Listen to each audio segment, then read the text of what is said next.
Today I'm going to talk about the hardest lesson that I've ever learnt whilst running a business.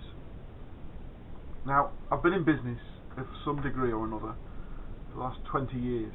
I've had 4 businesses in that time, employed a number of staff in each of those iterations, and I could go back over a series of things that haven't quite gone my way over that period of time. And yet, when I was asked the question, what was the biggest lesson that you've ever learnt? It was easy to be able to go back to that fateful day just before Christmas in 2008.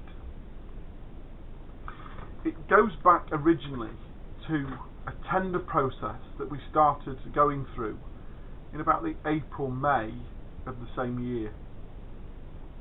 I was running a business with about 10 staff at the time, either full or part-time, and I'd chosen that we wanted to be able to get big or go home. We were going to be able to move from quite a sizable regional business and win our first big national contract. We got a couple of contracts that we were servicing nationally, but nothing like the size that this contract that I was going to tender for was going to determine. So much so that if we won the contract, I was going to have to quickly employ 7 new members of staff just to be able to honour that individual contract.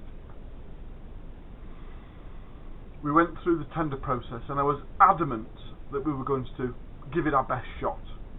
Although invariably inside of me I automatically expected us not to be able to get to the final hurdle.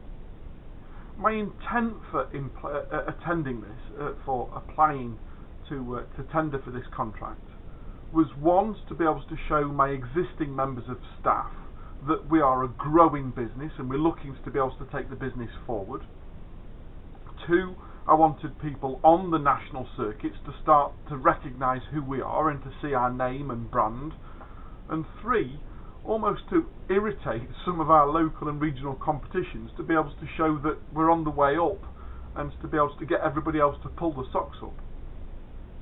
So I was rather shocked when we got through the first tender process and through the second tender process and eventually to the final interview, the shortlist, where we were only one of 3 to be able to be now being in consideration for a contract that was going to be awarded to start in September,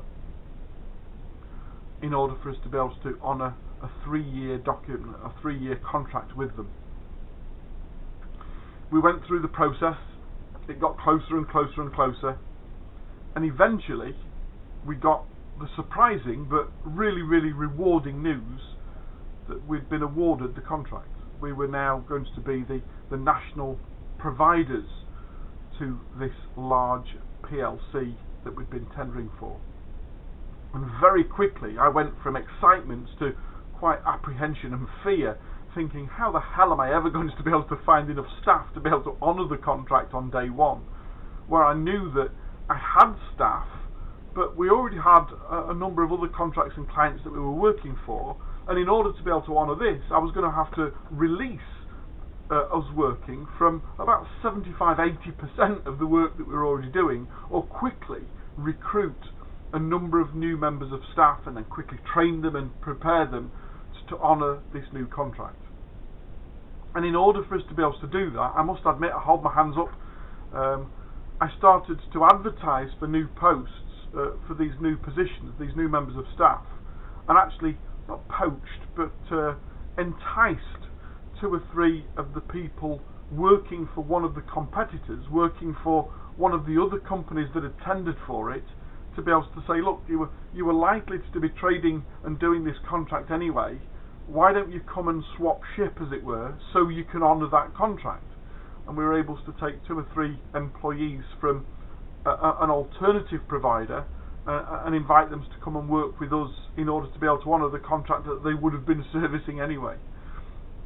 And obviously quickly we had to go through a recruitment process and a training process and an induction process, and all of that comes at a cost, and a cost that I didn't really have the availability of funds to be able to do so. So the next thing was, how do you be able to manage expectation of salary and of outgoing expense until such a time as you've won this new contract and it starts to pay out.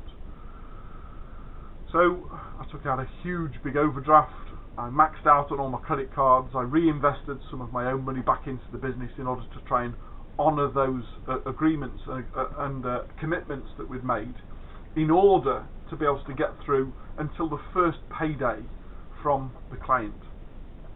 Now, one of the biggest errors I made, one of the two biggest errors I made, was we normally offer, at that stage, we normally offered a 14 days terms and conditions. Now, I know that the traditional and typical in business tends to be about 28 days these days, but we didn't want to be a typical business. We were very, very lean with regards to our costings and our overheads, and we wanted to be able to push that all the way through the business. So we were very strict on 14 days payment terms across the whole of the business, across all of the clients that we've been working with. However, this was a PLC, this was a huge big business, a business that was doing just in excess of £3 billion turnover a year, and there was no way that the tiny little contract that we'd won of several £100,000 was going to be sufficient for them to be able to deter from their own terms and conditions of how they pay new suppliers. And for that we'd agreed to a 90-day payment terms. Now, for anyone that's ever worked in the corporate industry and become a supplier to a huge big PLC such as this, you know full well that although they're offering 90 days, it's likely to be 120 days before you actually get paid. And there was no way on this earth that I could sustain the salaries that I'd now taken on, the additional salaries, to be able to go through the training process and the recruitment process and the induction process, and then still have to wait 4 months before we got our first invoice paid if it went through on time. I was going to have to beg, borrow and steal from everywhere really to try and make ends meet. And that was the first big error that we made, and I'll share that with you in a second. But the second one is because of who the business was, and I'll explain that in a second also, because of how excited we were to be able to now be delivering on a national scale to such a big and recognised business, that we didn't do sufficient due diligence on the client to ensure that we've got sufficient protection in place or insurance in place protect us against any potential losses. And let's face it, as a small provider trying to win a tender contract with a huge big client such as Woolworths, which is the client to which I'm referring to, it's possible and quite probable that we're not going to do sufficient due diligence to find out as to the financial viability of a company in such might. And that was the second error, because as you're fully aware, just before Christmas in 2008, Deloitte declared, I found out by watching the 6 o'clock Channel 4 news, that Woolworths had gone into receivership.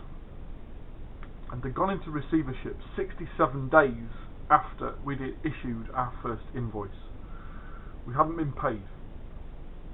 And when we got the Deloitte's report that showed how much money Woolworths actually owed and why it had gone into receivership, when we looked at the Deloitte's costs for going in through the liquidation process, we looked at the amount of other suppliers that were owing, we realised that we were unlikely to ever recover any of those costs. On the report that we got, there was a 64-page report. I actually still got it in a filing cabinet in the archives, but there was a 64-page report from Deloitte that explained as to that they'd been called in as liquidators to be able to manage the closure of Woolworths, and it clearly depicted all of their fees and how much they were likely to be charging as a preferred debtor to be able to do so. And then the following pages were listing all of the suppliers and how much money was owed and where you fit in the pecking order of likelihood of getting whatever scraps were left. Now, there were 24 suppliers per page, and we were at the bottom of page 17 of suppliers. I knew full well that there was no way at all of us being able to recover a penny of the tens, almost £100,000 worth of investment that we'd put into this, awaiting payment. And it was the biggest problem that I've ever had to face in business. Not only had I begged, borrowed and stole, I'd maxed out on all of my credit wherever I possibly could in order to be able to get to the position that we were in, and now I had no means of being able to honour those repayments, and I had to go back and renegotiate. Over 18 months it took me to be able to put things in place to try and recuperate some of those losses. But also, I just recruited 7 new members of staff. There was no way on this earth that, one, I was going to be able to win sufficient new works to be able to honour their salaries, and just 4 months, 4.5 months for some of them, after I'd taken them on, I was going to have to let them go again and make them redundant. Now, I'm an ex-serving soldier. I've served in operational commitments all over the world. I was injured in order that I was then subsequently medically discharged from the army. And yet I can still say that the date that I had to call those 7 people into my office and make them aware of the fact that things had gone so terribly wrong, to the extent that I was going to have to let them go, is still 12, 13 years later, still the hardest thing, the most painful thing, the most embarrassing thing that I've ever had to do in business. To be able to admit to somebody that has put all of their faith and trust by leaving an employer and a salary and all of the benefits that go with it, to be able to come on board, to come and work with a new employer, with a new promise, to subsequently just 4.5 months later to say, I'm sorry, but it's not working out and we're going to have to let you go, knowing full well that it's unlikely that they're going to be able to go back to the role that they'd left in order to be able to come and join you, was by far the most difficult thing I've ever had to do in business. So much so that probably for the next 12 months or so, while we were trying to renegotiate all of the finance agreements and the likes, every single day of that was this constant question in my head with regards to whether I was worthy of owning a business, whether I was warranted being a managing director, whether I should just simply quit and close the business and go back to being an employee and give up on my dreams to be able to do what it was that I was actually doing at the time. All of these things that played in your mind because of the impact that your decision had on other people and other people's lives. The wives and the girlfriends and the mortgage payments and the kids at school and all of the things that relied on the salary that you'd offered and then subsequently had to take away through, I'd like to say, no fault of your own. It was Downs to Woolworths that closed, and we were a casualty of that. But nevertheless, it was people that had put their faith in me and the offer that we'd put forward to them that we were subsequently unable to be able to honour and maintain. And I can assure you that that was probably the most difficult thing that I've ever had to face in business. However, I always believe that there's a silver lining in every grey cloud. And although it took me about 18 months, 2 years after that to be able to really find what that was, I can still say that through the greatest difficulty comes the greatest learning. And some of the things that we've taken from that have enabled us to be able to go on far more successfully since then as a result of those lessons learnt. So, we sold that business in 2011, beginning of 2012, Christmas 2011, a few years later. But I didn't sell the learning. I maintained the learning. I maintained what it was that I took from that in order to be able to say, so how do you learn from that you never ever make the same mistakes again? And I guess the first thing that I want to share with you in that respect is the fact that we were automatically, by tendering for that process, we were going to put a significant amount of our eggs in one basket. If we'd won that contract, or when we won the contract, if it had been honoured in the way that the contract had been offered in the first place, was going to contribute to 68% of the business's overall turnover. Now, if anyone's got anything to do with business, you'll know that that is fundamentally a huge flaw in the business. That if Woolworths know that they are the key supplier to your future, that very quickly they are likely to start to renegotiate terms in their favour, not in yours. And before you know it, you've become beholden to whatever it is that they expect from you. So there's a real risk there of having too many eggs in one basket. Certainly, you've only got to do a little bit of research to be able to determine that anything more than 20% is a significant risk to the business, and we'd well over tripled that risk. So being able to diversify, being able to determine as to how can I have lots of people contributing a little towards the wealth of the business and the growth of the business, as opposed to one key supplier that is putting in so much that they are now commanding exactly what it is, where it is, how it is, when it is. There's a huge lesson that we've subsequently learnt, and we don't now put anything more than 10% into any one project.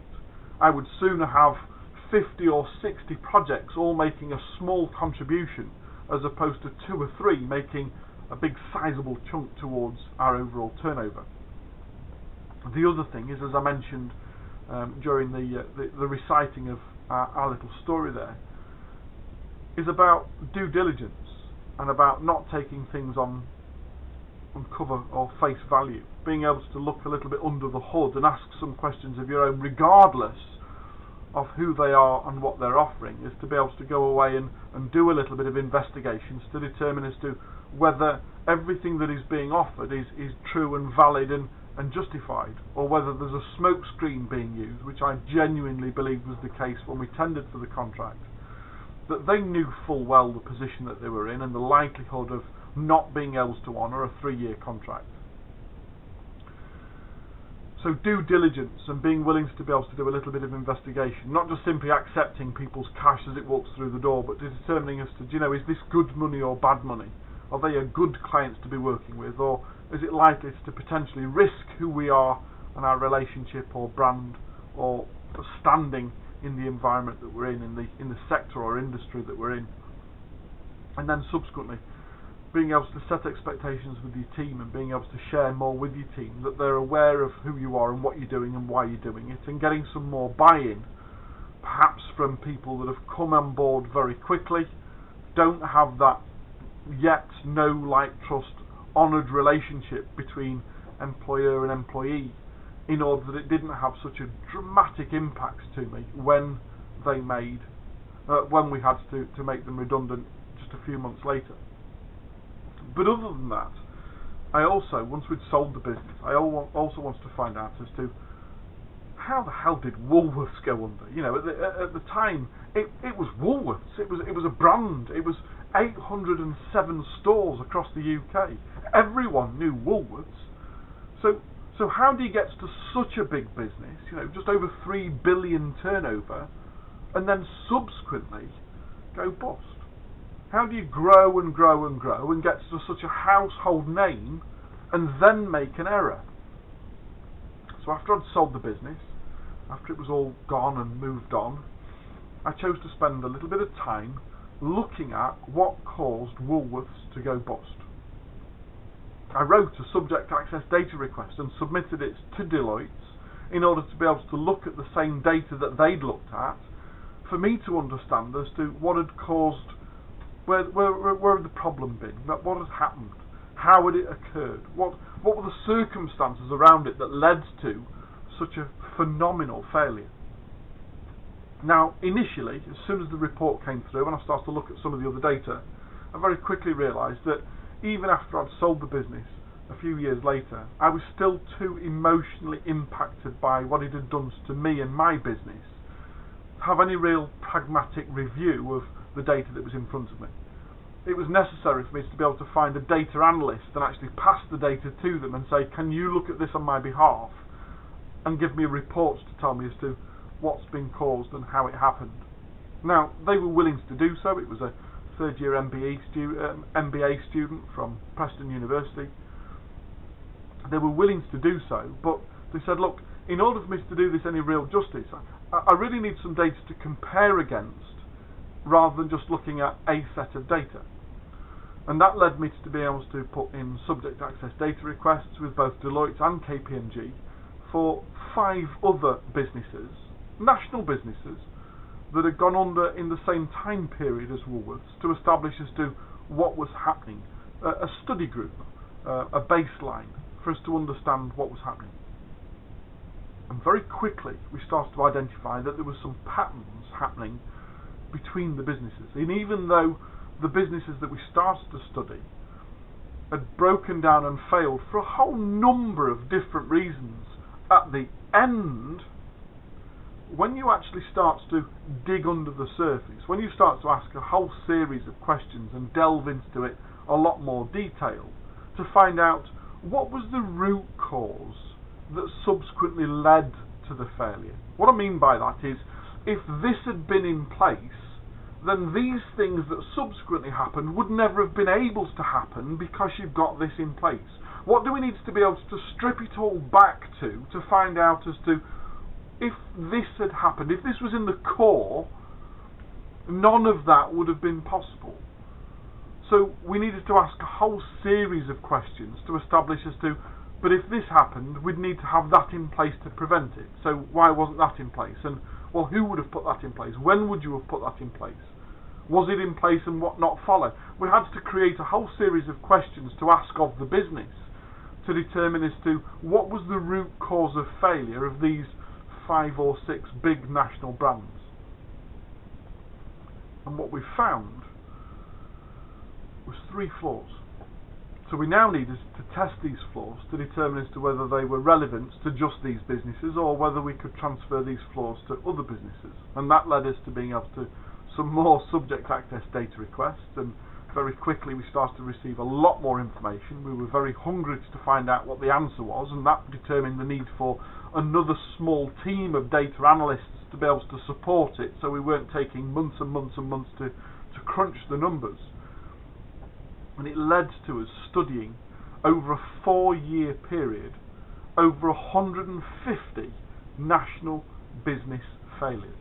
It almost became a bit of a fad. It almost became somewhat of it got under my skin. The more we did, the more I wanted to know. It became almost an addiction to find out as to what is causing failure. How is it that successful businesses go from smalls to mediums to growth to huge big PLCs of hundreds of millions, some billions of businesses in pounds in turnover, and then subsequently fail? How do you get to such a level that 27,000 people in the case of Woolworths were subsequently made redundant, as opposed to the 7 that were impacted by us having to do the impact of not being able to supply them any longer? And what I subsequently found was these 3 flaws. We'd narrowed it down so significantly as to the root cause that these 3 flaws, either 1 or 2 or all 3, were present in all 153 businesses that we studied. And that made me realise that there is a fundamental flaw in business that perhaps if we don't address is likely to cause a glass ceiling that we can't break through, or when we do, it becomes the downfall of the business. Now that led me to being able to ask the question, so at what level of business do we have to get to before those flaws become really prevalent, and why don't we address them at the time? And for that we had to do a survey to smaller businesses. We were able to help partners to incentivise the survey, so we got a really good response. We got nearly 117,000 SMEs responded to the questions, and what we subsequently learned is that 86% of SME and micro businesses have at least one of the flaws already in business. And it's what led us to subsequently engineer, test, and now launch and offer the Adder Zero Business Challenge. I hope you've got something from that today. I'd be really interested to find out as to what was the biggest lesson that you've learnt in business so far, and what have you done with that in order to be able to move on. If you'd like to know more about the Add a Zero Business Challenge, simply visit our website www.mytruenorth.biz/add-a-zero, all one word, ADDAZERO. That's Jay Allen from My True North. I look forward to being able to speak to you again real soon. Take care.